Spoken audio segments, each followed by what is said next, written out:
Just gonna make sure that we are live. It definitely says that we are, and just give it a minute, see if it's showing up here. Because Facebook, yeah, we are. We are live. We are live. I'm so excited today. I know we do Real Talk on Wednesdays, but today we have a very special episode of Real Talk. So I am going to get started, and I will pay attention to the comments and do the best I can to respond to those. All right. Thank you so much for joining us on another episode of Real Talk, where I get to have real life, raw conversations with incredible people from my circles and communities who have overcome challenges and created amazing. Today, I have a very special guest with us, Gabby Villafan. Gabby is of Bolivian and Salvadorian descent and was born and raised in San Mateo, California. Her family moved to Bolivia during her junior year of high school, and she graduated from a bilingual school. When she returned to the States, she relocated to Northern Virginia and attended community college. After 2 years, she transferred to the University of Virginia, where she graduated with a bachelor's in foreign affairs and minor in history. Following graduation, she worked in Washington, D.C. as a litigation paralegal for 4 years. She is now a first year law student at Drexel University at the Thomas R. Kline School of Law. Gabby, Yes, hello. I'm so excited to have you with us today. I'm so excited. I'm so honored. Oh, And yeah, I'm looking forward to our conversation. thank you. I'm the one that's honored to have you here. And like we just talked about, it's like it's come full circle and how amazing life is that I get to have this conversation with you today, sweetheart. Yeah, no, it definitely is. So we have a lot to talk about. There's a lot. It's been, what an adventure that you've been on. Yeah, yeah, that's an understatement. So I want to kind of tell me a little bit about um, in your junior year, you and your family moved to Bolivia, and tell me a little bit about how that went. Again, being in your junior year, kind of you have your friends, and here you go on this new and exciting adventure. Tell me a little bit how you navigated that. Yeah, well, first, I think I'm glad I can look back and say that was exciting because at the time, 16-year-old me did not think it was an Sure. exciting move at all. I had, you mentioned, I grew up in San Mateo, California. I went to school in Burlingame. And so really just that was my whole life up until I was 16. That's all sort of like I knew. I'd like been to El Salvador and Bolivia a couple of times growing up, but really just that was only for a couple of weeks, sometimes a month. But yeah, so it was this, I think, spring of my sophomore year when my parents started, sort of toying with the idea of telling me, oh, we're gonna move. And I didn't really pay attention to it until I think the summertime when it was like, yeah, our we're moving August 10th. And it was Like, just what? like, yeah, what? Like, why can't I stay? I think one of my friends, like their family's like offered to like let me stay with them. It was very sudden. But I think looking back, I knew my parents had always wanted to get out of the Bay Area. And I'm really glad that they did. Bolivia ended up being probably single-handed like one of the best experiences of my life. That's very Um, Made some lifelong friends there. Got to spend a lot of time with, family members that I had never really met before. And I think the most important thing though was that it really taught me and or how to appreciate my culture and how mm, to, really just love being Latina. yes. So yeah. I love that story. And one thing for me is like I have never been able to go back and visit the homeland of my parents, which is Palestine. And then when growing up, even with your mom, because I went to high school with her, when she would talk about home, it's like I always like I wonder what that would feel like. So the fact that you had the opportunity to go back to your roots and have that experience and also see a completely different culture than what we have here in the Bay Area. There's so many rich experiences and lessons I feel that come through that. And like you said, back then it's like you as a 16-year-old girl, you're like, okay, what are you doing? But how amazing that it helped enrich your life so much. And the most important piece was it sounds like spending time with family, Yeah. connecting with family. Yeah, I think it was, I mean, I think anyone that's like lived outside the US can sort of agree to this, that you sort of enjoy your life a little bit more when you're not here, in the sense that I think our society, there's a lot of just like constantly going, and always like you're always busy and you're always having to do, it's like what's next. And over there, it's like you really do enjoy your time with your family. Like lunchtime is like this entire city's shut down. Like you go home and you have like, a 3 course like lunch meal with your family. Then you take a little nap, like, Mhm. and then it was You always live like, life. yeah. And like in the afternoons, it was always like tea time, like with, it was like my mom and like two of my aunts, like they would always, because Mm. we all lived so close together, like we would all just get together, like all the kids would, you know, playing soccer outside. Yeah. And That so, sounds amazing. It's yeah. funny, although I've never been, back to Ramallah, they say the same thing. They're like, Right. "Yes, you guys are in the United States and you have your freedom. However, you guys are not living. You're always running and going, and we have the opportunity. We sit, we have lunch together, we visit together." So you're right. I think here, it's, well, being in the Bay Area, I'm going to relate it to this. We're always going so fast that we don't make the effort to stop and connect. And I really feel that's the most important thing in our life, is to connect with ourselves and with each other. So Absolutely. what an amazing contrast to have. And with that being said, now that you're in, law school and you have such a busy life, how have you incorporated that piece of connection into your life? Because it's so busy. Yeah. I take a deep breath as I about to respond to that, because I think to be completely honest, I think I'm still trying to figure it out, or like remind myself of those things. It's really hard. Like I was mentioning earlier, it's law school is something I think like no other. I don't think there's a way you can really explain it. But I'll try my best. It's just a like it just doesn't feel like it never ends, essentially. And I keep getting the advice that, remember, it's not a sprint, it's a marathon. Yes. And so just trying to remember that, I think, first. And then in terms of keeping those connections, something that was important for me was to make sure that I didn't, just completely go MIA for friends and family. And so I think just making that conscious effort of, calling, family members like on my drive home from school, no matter how stressed I am, and like, but just remembering that part. Also keeping in contact with friends that are not in law school, just, remembering to call them or text them back, because you can just get consumed so much with law school that it could become unhealthy. Mhm. So I think just knowing that going in is something that helps remind me now of the bigger picture. So if I heard you correctly, just like making a conscious effort, even if you're tired or it's a long day, just to make that phone call and to connect. And so once you make that phone call and connect, how do you feel? I think at first, it's, to be completely honest, it's kind of tough to be present in conversation sometimes, just because I'm like, okay, well, what else do I have to do like right after I get off this phone call? Um, but like I said, I think just kind of thinking that law school isn't everything. It's not like, there's a whole other world going on outside. And part of that world is my friends and family that are not in law school. Mhm. And so I think for me, talking about anything but law school sometimes with them does help just relieve any sort of, anxiety induced. For sure. So basically, just taking your mind off of it and Yeah. off of law school and Yeah. distracting yourself to something, something a little different. And what you talked about being present, I can relate to that. It's Yeah. not, it's they talk about, being present, being in the now. That's not so easy to do. I mean, that's something that takes practice, and that the monkey mind is real. That monkey mind, and it just takes effort and like, I don't know if I'll ever master it, because I have that monkey mind.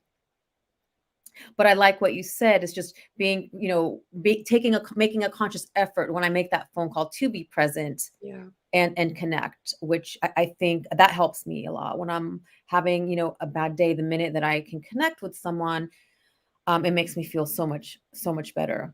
Yeah. So now, growing up, did you always want to be a lawyer? Did you think about, okay, I'm going to be a lawyer? What did you No, want I to never grow did. up? So many different things. I think at one point I grew up playing soccer, and so at Yeah, one point I was you're like, an I'm gonna be amazing. a soccer player. That didn't work, but we're rooting for my sister because Yes, she's amazing soccer. Your whole family is great at soccer. yeah. Um, and then I think at one point when I was in Bolivia, actually, I thought about like majoring in business and having like my own like business. I don't know what type of business I wanted, to run.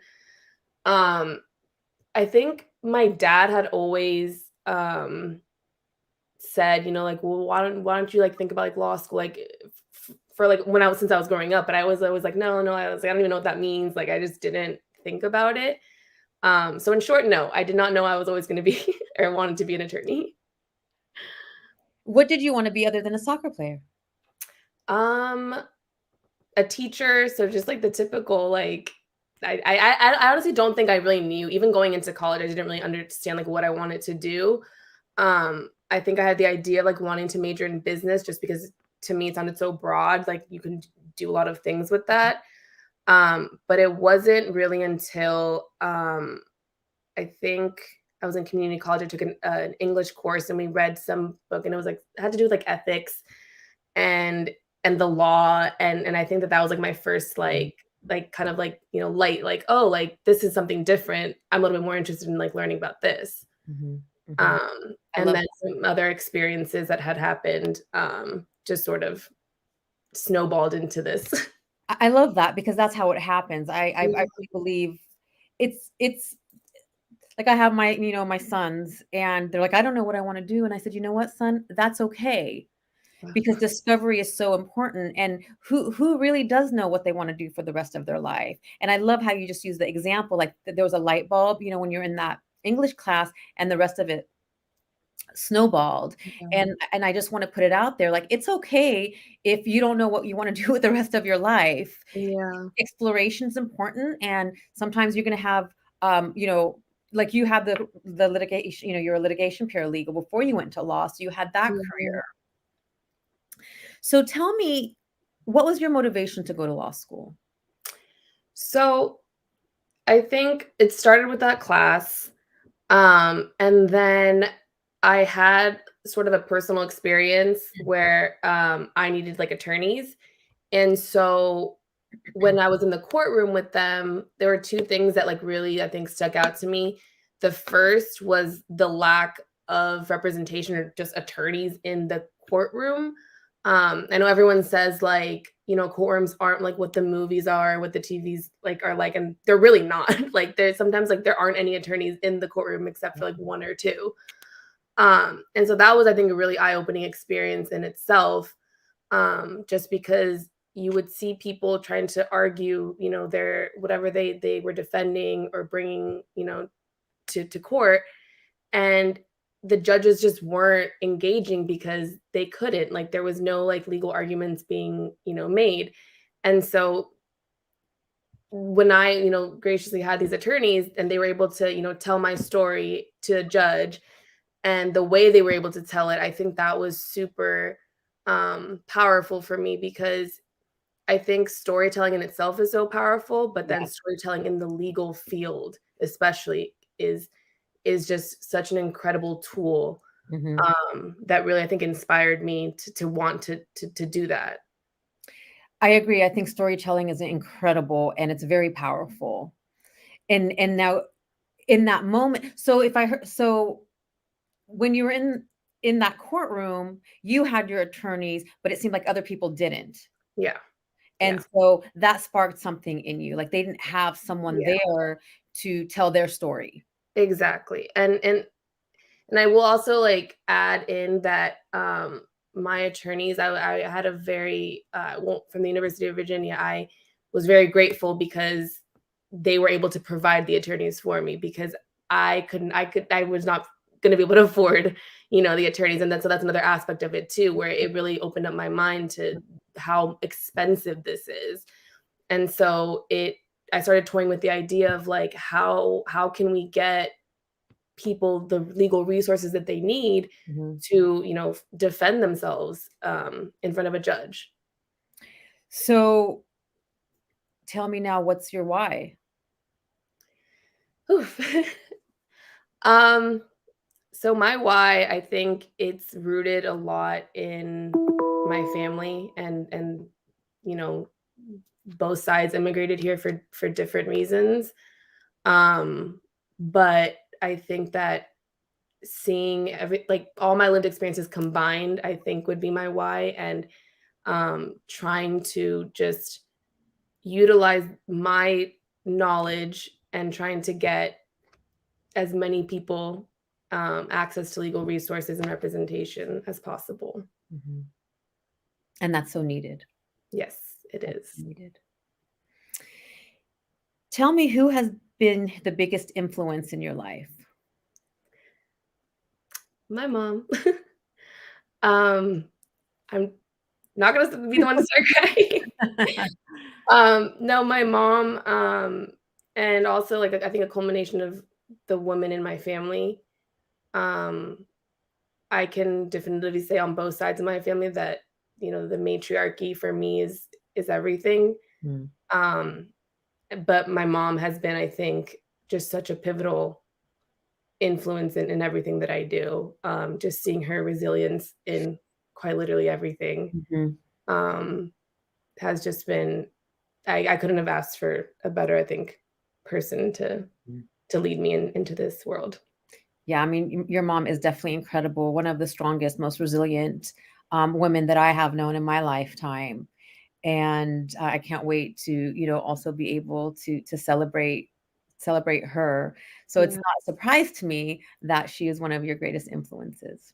yeah, So life can be stressful, and you're in, even before being in law school, you're in college and working. So can you share with us what were some ways that helped you stay grounded? Because it's stressful. I mean, there's no other way to look at it. Life, school, work. What yeah. helped keep you grounded? Um, Friendships, but I think for me, a lot of it was the quality of the friendships that I created and have made. Um, I think I like, as I've mentioned, I think it's pretty clear that I love, storytelling and hearing other people's stories and how they got to where they are, and just hearing different perspectives. And I think that the friends that I've made have really had those types of values where it's just you can have these deep conversations with them, but you can also go out and have fun. Mhm. And I think that that has really kept me grounded just because I never felt alone. You can feel, I think you can, or lonely, I should say, because you can feel like you're alone, I think, in a lot of different, times in your life. But if you know you have those strong connections with people, um, it's just, I think it's everything. Definitely. And again, I mean, we have a theme here. Like it's like we keep coming back to the connection to Yeah, people.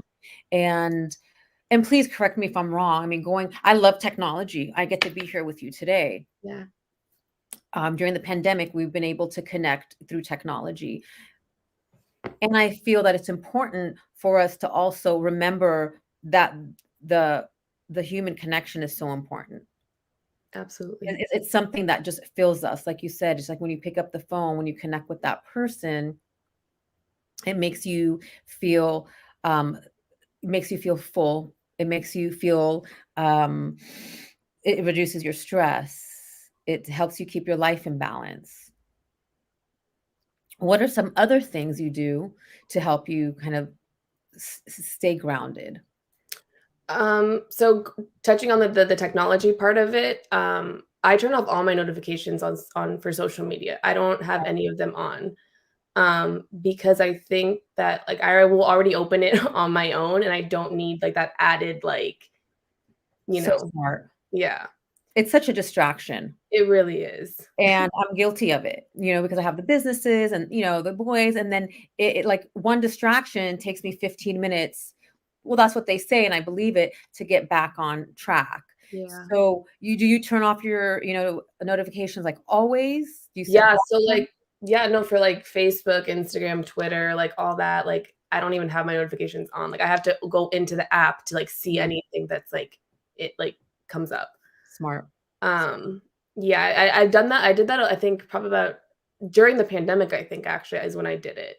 Mhm. Um, just because that, like you said, like, yes, it's a great tool to connect with people, but I think that it could also just be an overload of information sometimes. Absolutely. And that overload of information not only distracts us, but I feel it gets harder to focus. Absolutely. And then, then sometimes when I'm overloaded, like I feel overwhelmed and there's a chaos. So that's a great tip, audience. Like we need to turn off our notifications for sure. So tell me I want to talk about boundaries. Yeah. Boundaries. It took me forever to set boundaries. So tell me a little bit about some of the boundaries you've had to set and how they've benefited you. Yeah. Okay. So I think that going into law school is when I think that I really had to, start setting a little bit more rigid boundaries, just because my time has become so scheduled and just every minute counts, right? Mhm. Um, so I think that and what I mean by that is, like, in terms of talking to, like, friends and family, like, of course, I wanna talk to my mom, like, every day, but I had to have a conversation with her that, like, it wasn't I couldn't do as much as I would want to do or even, like, go home as often as I would during undergrad. Now on the flip side of that, boundaries with law school, um, I've tried to, I think, make another conscious effort of keeping my school life at school and Mhm. doing as much work there as possible because I want my bedroom and my house to be a safe space. Mm, And so I don't want to be, bringing all that baggage and all that stress into like my home.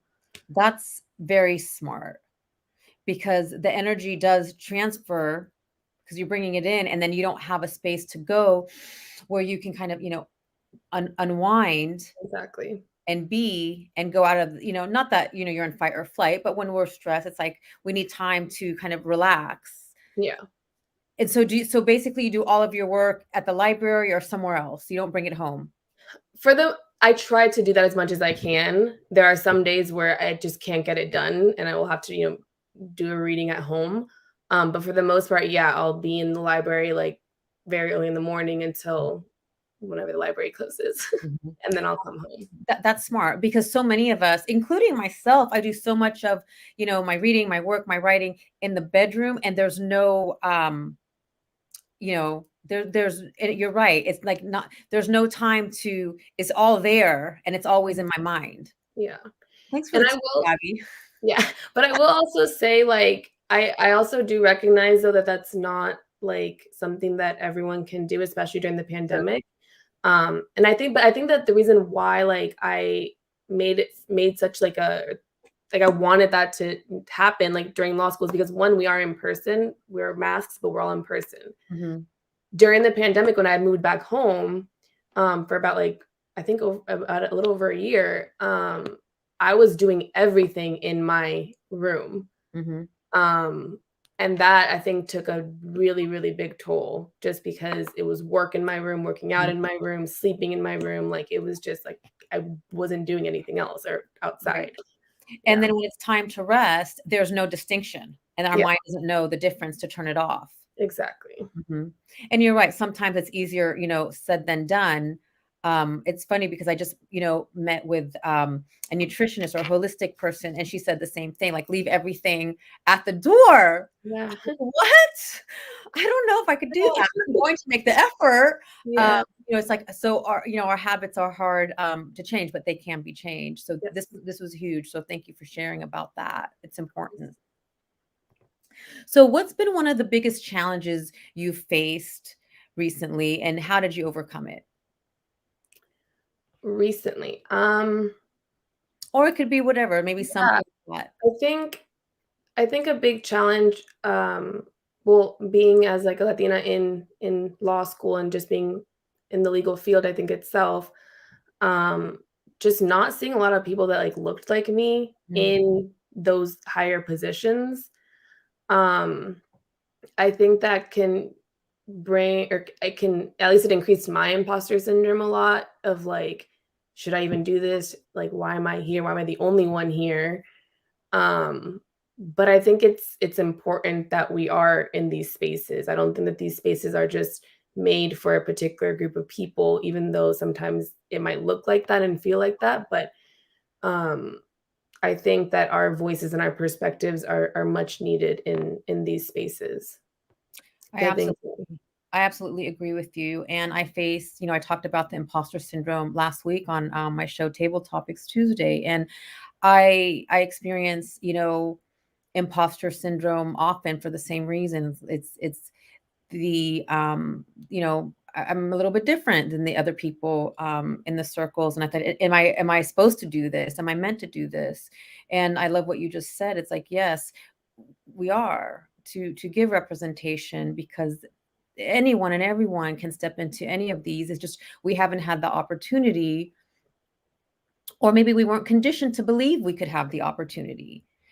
And that's why it's so important to recognize, like, it's a false story we're telling ourselves. That imposter syndrome, I know it's real, but it's a false story that we tell ourselves to keep ourselves safe, yeah, because it's scary to venture into new waters, because yeah, we don't know what it's going to look like, and we don't know how we're going to be accepted. right, And it doesn't matter as long as we know who we are. exactly. Yeah, and I think it's for me something that I've also learned too, specifically talking about imposter syndrome, because I know a lot of like my friends have also felt it. Um, Also, just sort of the way you talk to your friends is so different than the way you talk to yourself. Girl, And yeah. so me and my best friend actually, I think have talked about this a lot, of like the way we talk to ourselves should be the way we talk to each other. And Yes. so she visited me, I think, last weekend or the weekend before, and we just kind of reminded ourselves of that, like that the way we talk to us as individuals needs to be with more love and with more grace and more compassion. Um, just the same exact love, grace, and compassion that we give to other people. So That's right. That's right. And I think, no, I know that we are harder on ourselves than anyone else, because I would never ever speak to my best friend or anyone else, anyone, even, someone that I may not connect with. I would never speak to them the way that I speak to myself. And I'm a big believer in self-talk, and um, flipping the script.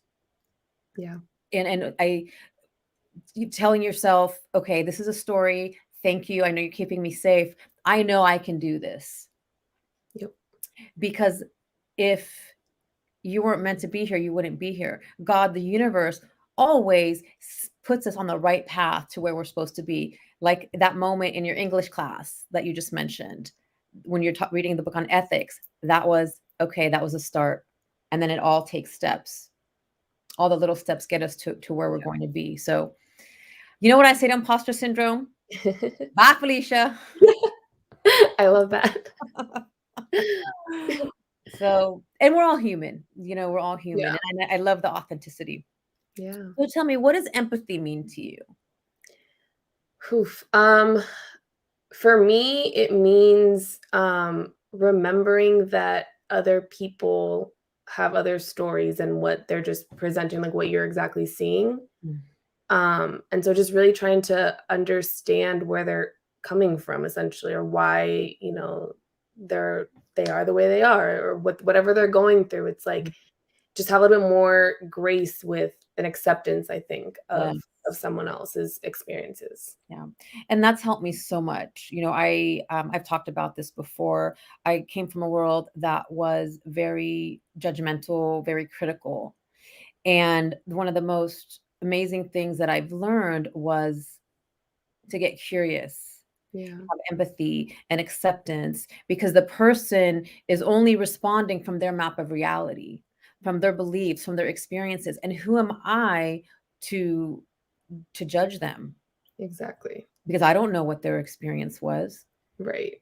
And that empathy has just really helped me so much in accepting, um just I'm accepting of everyone, because we're all human beings regardless. It doesn't matter what race, color, creed, religion, gender. We're all human beings with blood rushing through our bodies. And empathy is, I don't think, practiced enough. No. I think for me, empathy in itself, I think the way that I initially I think really tried to understand a little bit better was actually through my parents. Hmm. Um, and just remembering that they're also human Yes. and that it's okay that if they make mistakes. Um, and something else that I always remind myself is that my parents also had me very young. Yes. And so the age that I'm at, I think when they were my age, I was probably like 4, which is just nuts to me because I cannot see myself with a 4-year-old right now. But so just remembering that, Yes. they are human as Yes. well. And it's funny because I just had a client, was working with a client before we got on this podcast, and that was what came up is, our parents do the best that they can with the knowledge that they know. I mean, they love us and they're doing the best they can based on how they were raised, based on the information they were given. And Exactly. just and I've had to work really hard on that too, to say like, my parents love me. They were doing the best they could with what they had in the moment based on the information they were given or how they were raised. Mm. Yeah, and even talking about empathy just feels better, like, you just feel lighter. Yeah, I feel a sense of peace. same. Good. So, what is something that you would tell someone who's interested in going to law school, but they're a little bit on the fence?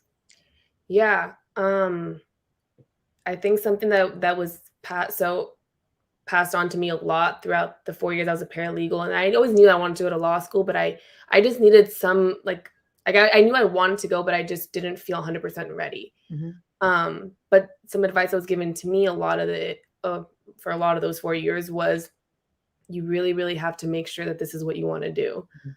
Um, because as I mentioned earlier, this will take a mental toll on you, it will take an emotional toll on you, even physical toll on you. And so I think it goes back to remembering your why of like why you're going to law school, like what exactly is it that you want to do? Um, and being 100% sure because it's not cheap either. Right. But how did you know you're 100% sure? Like, did you feel something in your body? Was there a sign? Like, how did you know? Yeah. So as I mentioned earlier, my personal experience, that was one part of it. And then after that situation happened, about 2 years later, when I was working as a paralegal, um, we were working on a pro bono case that was very similar to what had happened. And so just being on, I think, the attorney side of it, and then seeing, our impact on like our client, and then just being back in the courtroom, but like being that, paralegal that's running around the courtroom trying to find a printer. Like it was that adrenaline rush, I think was part of it, but also um just remembering that our clients are people, and they have experiences and feelings, um and being able to connect, I think, with clients was something that really was pivotal for me. And that same theme, the Hmm. connection, like, it's so that human connection is so Yeah. I think people wanna be seen, they wanna be heard, they wanna be acknowledged. Yeah. So, I'd love to hear about something that you're very passionate about, which is called the Buried Alive Project. Can you tell us a little bit about that? Yeah, so one of the co-founders' name is Brittany K. Barnett, and she is an attorney, and she has a great book out called A Knock at Midnight, and it's basically her memoir. And this organization sort of stemmed out of all her work, and her work is basically doing or trying to represent incarcerated individuals who are imprisoned for drug sentencing laws that are either very outdated Mhm, or just, in my opinion, they should just not be in prison. mhm, And so her organization basically really helps with the legal representation side of it, mm. and just connecting with clients that are in prison and trying to get them out. And so have you, have you I guess my question is, do you know any of those stories? Can you share a little bit of maybe some of the stories, that she talked about where there was, a positive ending to it, where So on her, so she has two. So Sharonda Jones is I think one of the main characters in the book, and I don't want to give too much of it away. It is a happy ending for her, but um it it kind of came full circle in a way for her, in the sense that she starts off the book with talking about her mother being in prison, and her mother's inmate number was a certain number. And then when she was in law school and she she was, I think, on YouTube searching for, I don't remember what she was doing, but she was, I think, researching. And this woman, Sharonda Jones, came up on like a YouTube video, and she had the same exact number as what her mom's prison number had been.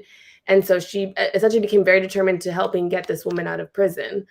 And so I think she has a lot of different stories in her book that really moved me in trying to think about how I want to use my law degree.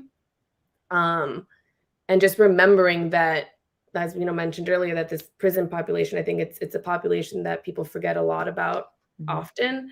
And so just remembering that there are people there and they also do have lived experiences. Yes. So yeah.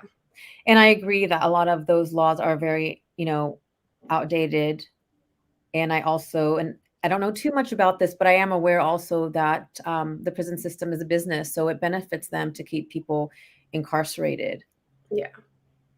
And on that note, what type of law are you going into? So I haven't made a full decision just yet. I think criminal law really, I'm being pulled towards criminal law as a paralegal again. My last 2 years where I was at, I was able to work on some criminal cases on the white collar side of it, but also on the pro bono side of it. And I worked on some compassionate release cases during COVID. And I think that really, moved me in wanting to do that type of work, or at least being involved in that type of work at some point in my career. So I know that you received a SPOT award.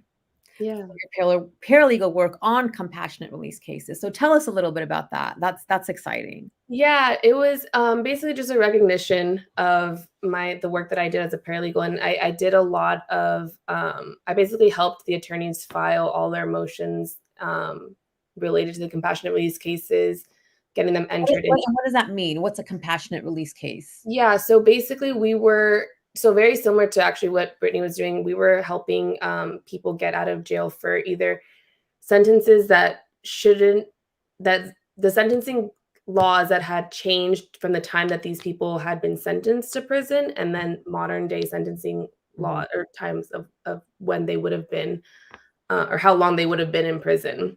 And so a lot of our cases had to do with COVID related, just because COVID really just, I think, in the prisons just kind of loomed All over everywhere. And so we worked on a lot of those cases. And so I was the only paralegal on it at the time.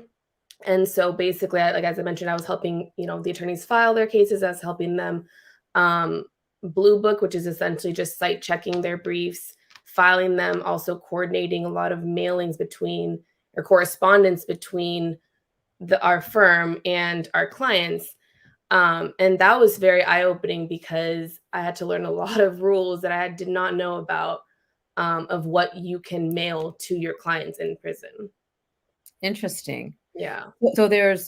So you're learning, on the job, and you're learning in law school, and it's a constant, you constantly have to be on.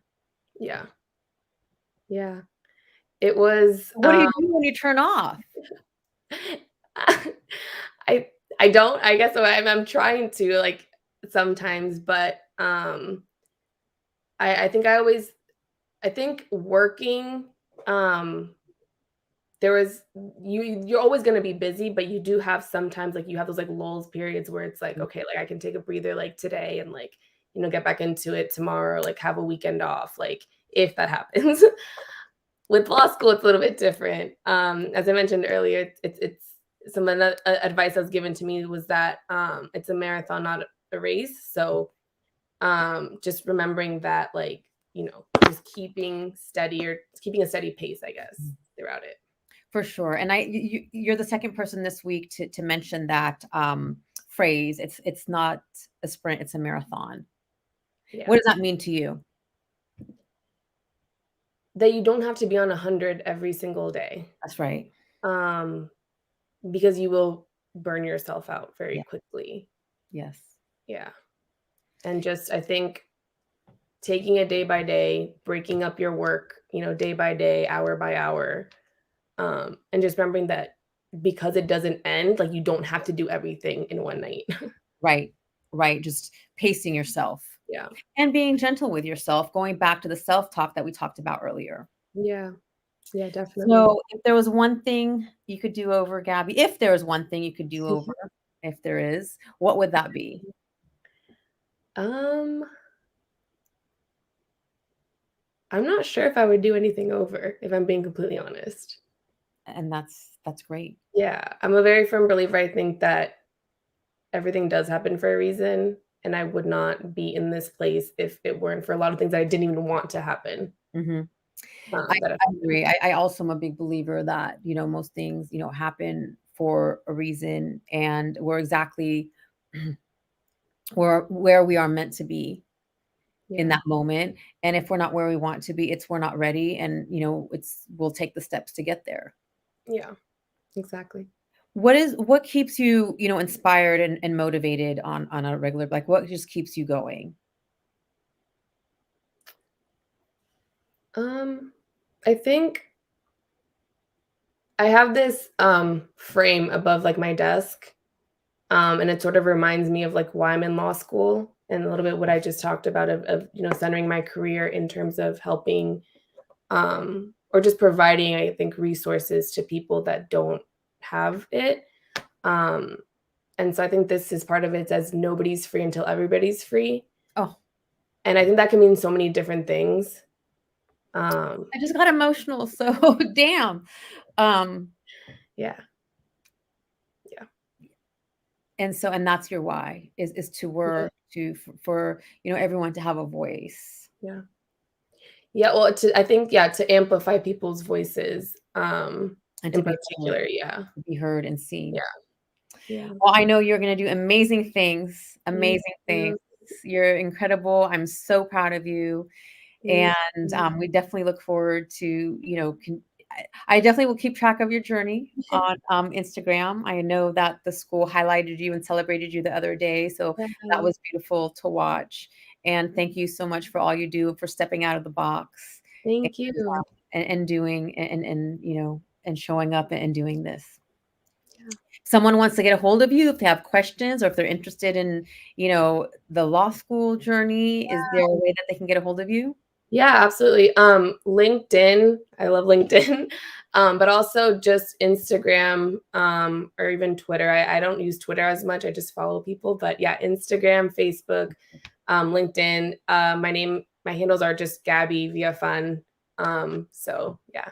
And we'll make sure to put your information there. So if anyone's interested to chat with you, Yeah. or if they, want some advice, we'll definitely have your information there for Yeah, them. absolutely. Happy to answer any questions because I know I bugged a lot of people before law school, No, so it's great to know, like, if someone has a yeah, question that there's someone that they could reach out to, because sometimes you just don't know where to go. So I'm yeah, excited to that, whoever's watching and may need the resource, that you're available to them. yeah, absolutely. Happy to help. Yeah, thank you so much for joining me today. It's been amazing. It's definitely come full circle. I'm so proud of you, and definitely look forward to staying in touch with you. And to everyone that's watching today and on the replay, thank you so much for joining us. And if you enjoyed this episode, please feel free to share and rate. And until our next time that we see you, I wish you a magnificent rest of the day. Take Thank care. you so much. Bye. Thank Bye. you, Gabby.